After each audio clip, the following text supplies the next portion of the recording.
So I was getting my pre-order in for the new Midgards Messer Jorg Sprava collaboration, the Ronin Double Tanto Ultimate Mall Ninja playset, and and I realized it's been a while since we checked out the Valhalla, another one of Midgard's just wild, out of the box, amazing pieces. This is a great Megafolder Monday piece. This is the Valhalla second generation. These came out like a year or two ago.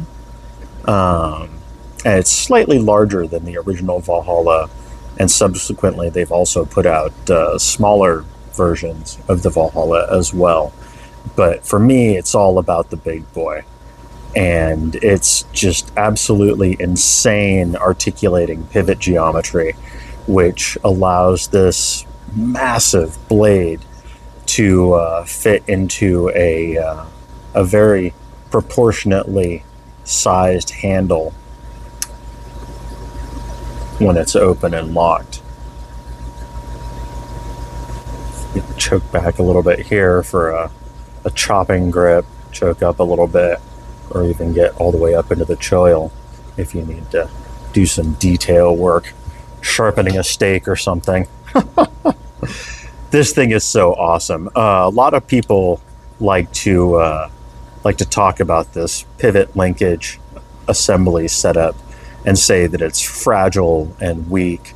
And sure, it's not as strong as a fixed blade. But I took my original Valhalla, the slightly smaller version, and did a chopping video with it. It's only got a single locking tab as opposed to the dual locking tabs that they put on the second version, but the same size linkages and everything.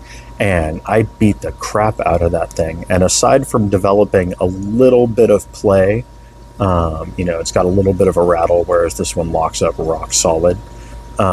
It took it like a champ. I was hacking into a 4x4 for a while there. The second generation was made by Fox Knives in Maniago, Italy. The Valhalla Lockin knife, patented and licensed systems in there, titanium scales on the second version. These were really, really well done. The first versions, I think they had like G10 scales or a composite scale of some sort. And they didn't do a whole lot of those first generation ones. I forget how many they made, but they sold out fast. They very rarely come up on the secondary market. They were super collectible. They probably still are.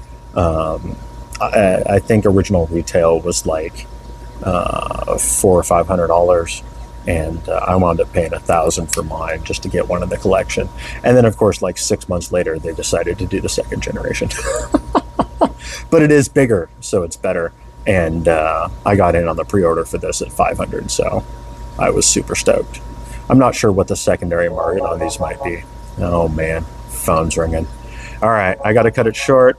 Hope everyone has a good evening, and I will catch you all tomorrow.